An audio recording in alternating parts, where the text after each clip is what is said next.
नमस्कार दोस्तों, आप सभी का स्वागत है। देखिए 2-3 दिन का अवकाश रह गया है तो घबराएं नहीं, क्लासें रेगुलर चल रही हैं। कुछ बच्चे मैसेज भी कर रहे हैं कि हमारी क्लासें अब आगे लगेंगी या नहीं लगेंगी, तो बिल्कुल लगेंगी, तो टेंशन नहीं लेनी है। तो देखिए आज बात करने वाले हैं 12th क्लास आरो है भाग 2 का। यहाँ पर जो है अपन बात करेंगे आज जैनेंद्र कुमार की। और जैनेंद्र कुमार का जो पिछले साल भी था भाई, पिछले साल के सिलेबस में भी जैनेंद्र कुमार थे, इस साल भी जो हैं वो के वही हैं। पाठ भी वैसा ही जो है गद्य भाग का दूसरा पाठ था, यहाँ पर भी ये दूसरा पाठ ही है। ठीक है, इसमें कोई बदलाव नहीं किया गया है। तो ये पुराने सिलेबस में भी था और नए सिलेबस में भी है, दोनों सिलेबस में जो है वो ये रखा गया है। एनसीईआरटी के जो सिलेबस है उसमें भी ये है और आरबीएसई वाले में पिछले साल जो था उसमें भी ये रहा है। इसके अलावा सीबीएसई की बात करें तो सीबीएसई में तो भाई यही चल रहा है, तो फिलहाल यही है। तो चलिए सभी प्रकार के जो स्टूडेंट्स हैं अपने, उन सब के लिए ही जो है अपन परिचय पढ़ लेते हैं। देखिए हमेशा की तरह अपन जो है परिचय करने वाले हैं। तो अगर अभी तक आप मेरे यूट्यूब चैनल पर नए हैं तो मेरे यूट्यूब चैनल को सब्सक्राइब ज़रूर करें, वीडियो पसंद आए तो लाइक करें, शेयर करें, कमेंट ज़रूर करें। ठीक है, चलिए देखिए पहले बात करते हैं जैनेंद्र कुमार की। देखें 12 नंबर का पाठ है। गद्य भाग में ये चीज़ें आपको जो है शुरू की जो विवरणिका दी गई है उसमें सारे दिए गए हैं और उसके हिसाब से आपको याद भी करना है। ठीक है, तो इनका जन्म जो है वो 1905 ईस्वी को अलीगढ़ उत्तर प्रदेश में होता है। कहाँ पर होता है भाई? 1905 ईस्वी को यूपी के अलीगढ़ नामक स्थान पर होता है। प्रमुख रचनाओं की अगर बात करें तो इसके कुछ उपन्यास हैं, वो कौन कौन से देखो।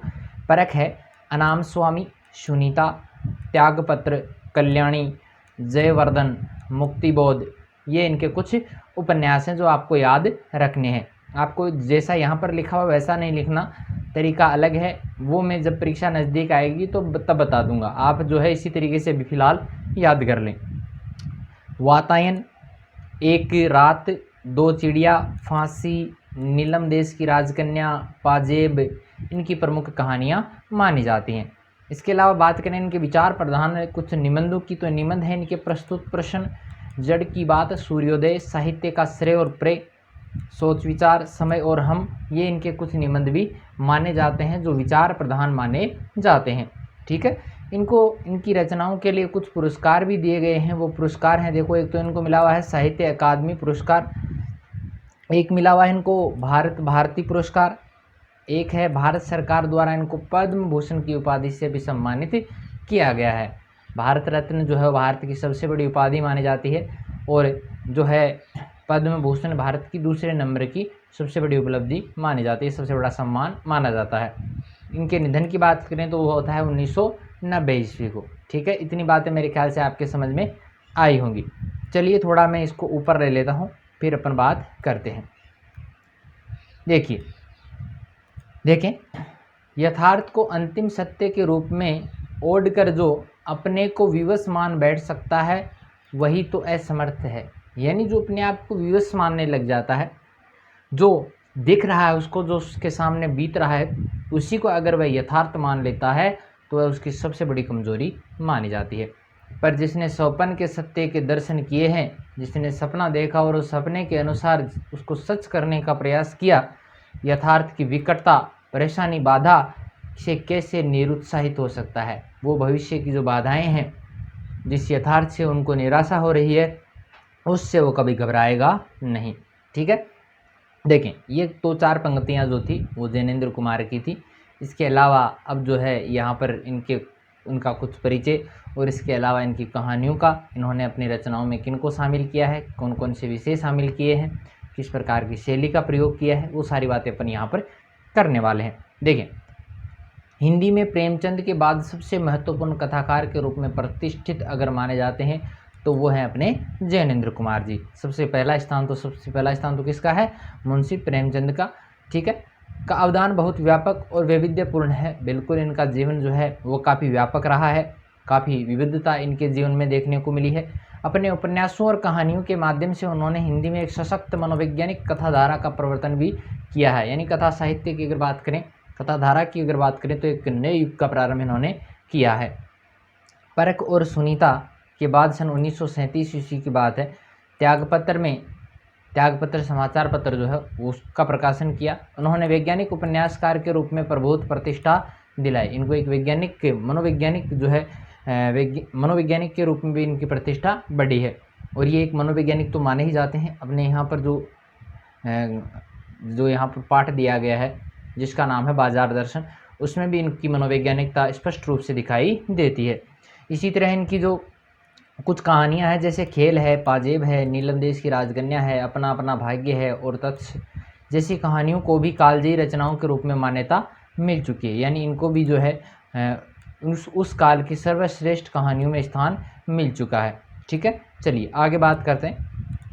यहाँ पर देखें, कथाकार होने के साथ साथ इन जैनेंद्र की पहचान अत्यंत गंभीर चिंतक के रूप में भी रही है। बहुत गंभीर चिंतक इनको माना गया है। बहुत सरल और अनौपचारिक सी दिखने वाली शैली में उन्होंने समाज, राजनीति, अर्थनीति एवं दर्शन से संबंधित गहन प्रश्नों को सुलझाने की कोशिश भी की है। इसके अलावा इन्होंने अपनी गांधीवादी चिंतन दृष्टि का जितना सुष्ठु और सहज उपयोग वे अपने जीवन जगत से जुड़े प्रश्नों के संदर्भ में करते हैं वह अन्यत्र दुर्लभ है। वह जो है अन्य कहीं पर भी देखने को नहीं मिलता है। और वह इस बात का सबूत पेश करता है कि गांधीवाद को उन्होंने कितनी गहराई से अपने हृदय में उतारा है। ठीक है, बातें समझ में आई होंगी। फिर भी आपकी कोई समस्या है तो आप मुझे कमेंट करके ज़रूर पूछें। अब बात करेंगे यहाँ पर पाठ परिचय की कि हमारे यहाँ जो एक निबंध दिया गया है जिसका नाम है बाजार दर्शन। तो इस बाजार दर्शन में जो है वो किसकी बात की गई है, किस पर व्यंग्य किया गया है और किस प्रकार मनुष्य जो है वो अपनी व्यवस्था यहाँ पर प्रकट करता है, उन सब की बात अपन यहाँ पर करने वाले हैं। तो चलिए देखिए, बाजार दर्शन जैनेंद्र का एक महत्वपूर्ण निबंध माना जाता है जिसमें देखो क्या है, इम्पोर्टेंट है, पूरा का पूरा पैराग्राफ ही महत्वपूर्ण माना जाएगा इस पाठ की दृष्टि से। और इसके अलावा जो है यहाँ पर जो हमारा ये पाठ दिया गया है बोर्ड की तरफ से, तो बोर्ड में आने वाले प्रश्नों की दृष्टि से भी ये जो है अति महत्वपूर्ण पाठ माना जाता है।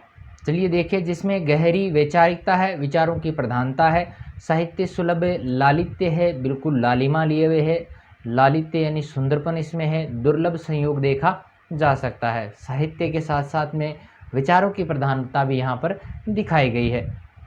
हिंदी में उपभोक्तावाद एवं बाजारवाद पर व्यापक चर्चा पिछले 1-1.5 दशक पहले शुरू की गई थी। उपभोक्तावाद एवं बाजारवाद ये जो है काफ़ी चर्चा का विषय रहा था। पिछले 1-1.5 दशक की बात हो रही है, उस समय की बात है। पर कई दशक पहले लिखा गया जैनेंद्र का लेख आज भी इसकी मूल अंतर्वस्तु को समझने के मामले में बेजोड़ है।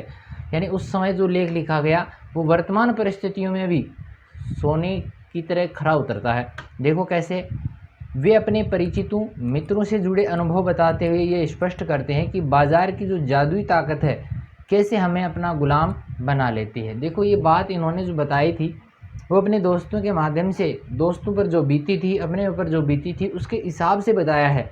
लेकिन यहाँ पर जो है वर्तमान जो मनुष्य है वो भी उसी के जैसा व्यवहार करता है, उसके जैसा ही वो भी अपने आप को जो है बाजार का गुलाम बनाने पर तुला हुआ है। अगर हम अपनी आवश्यकताओं को ठीक ठीक समझकर बाजार का उपयोग करें, भाई जितनी अपनी आवश्यकता है उसके अनुसार अगर अपन बाजार का उपयोग करते हैं तो उसका लाभ अपन उठा सकते हैं। आवश्यकता के अनुसार जो है वो अगर बाजार का उपयोग किया जाता है तो वो क्या है कि वो भाई उसका उपयोग सही माना जाएगा, उसका लाभ अपन सही ढंग से उठा सकेंगे। लेकिन अगर हम ज़रूरत को तय कर बाजार में जाने के बजाय उसकी चमक दमक में फंस जाएं तो वह असंतोष लाएगा, तृष्णा लाएगा और ईर्ष्या से घायल करके हमें सदा के लिए बेकार बना सकता है। अगर बाजार जाते हैं, बाजार की चमक दमक को देखकर वस्तुएं खरीदते हैं, यानी अपनी आवश्यकता के अनुसार न खरीदकर बाजार की चमक दमक के अनुसार अगर चीज़ें खरीदते हैं तो उससे क्या होगा, असंतोष की स्थिति उत्पन्न होगी, तृष्णा जागेगी और ईर्ष्या का भाव मन में उत्पन्न हो जाएगा और मनुष्य जो हो घायल होकर सदा के लिए बेकार बन जाएगा। इस मूलभूत को जैनेंद्र कुमार ने भली भांति से समझाने की भी कोशिश की है। कहीं दार्शनिक अंदाज में हमें समझाया है तो कहीं किस्सागों की तरह यानी किस्सों की तरह से। इसी क्रम में केवल बाजार का पोषण करने वाले अर्थशास्त्र को ही उन्होंने क्या कह दिया, अनीति शास्त्र बता दिया है। ठीक है भाई, इतनी बातें आपके समझ में आई होंगी। यहाँ पर अपने यहाँ परिचय इतना ही दिया गया है। पाठ का जो सार है, पाठ का जो शॉर्टकट है, वो अपन पढ़ेंगे परीक्षा से 1 डेढ़ महीना पहले। तो अभी तक अगर आपने मेरे यूट्यूब चैनल को सब्सक्राइब नहीं किया है तो इसे सब्सक्राइब ज़रूर करें। और देखिए अपन जो है इनका जो है टेस्टों का क्रम भी अपन जल्दी ही चलाने वाले हैं। इसके किस प्रकार के टेस्ट रहेंगे, वो कैसे इसका तरीका रहेगा, कैसे आपको प्रश्न वगैरह करने हैं, वो सारी जानकारी आपको जो है वो जल्दी ही उपलब्ध करवा दी जाएगी। और देखो अभी जो है सभी क्लासें साथ में नहीं चल रही हैं, टाइम इतना ही मिल पा रहा है। जैसे ही ज़्यादा टाइम मिलेगा उस हिसाब से जो है अपन तैयारी करेंगे, ठीक है। इतनी वीडियोज़ मेरे ख्याल से अभी काफ़ी हैं, और भी जो है प्रतिदिन डाल रहे हैं। धीरे धीरे जो है यहाँ पर जो है संपूर्ण सिलेबस जो है वो डाल दिया जाएगा। आप अपनी तैयारी को जारी रखिए और बने रहिए हमारे साथ इसी तरह से। अगर मेरा वीडियो ये पसंद आए तो लाइक करें, शेयर करें। आपका कोई सवाल है तो कमेंट करें। वीडियो कैसा लगा उसके लिए भी आप मुझे कमेंट करें।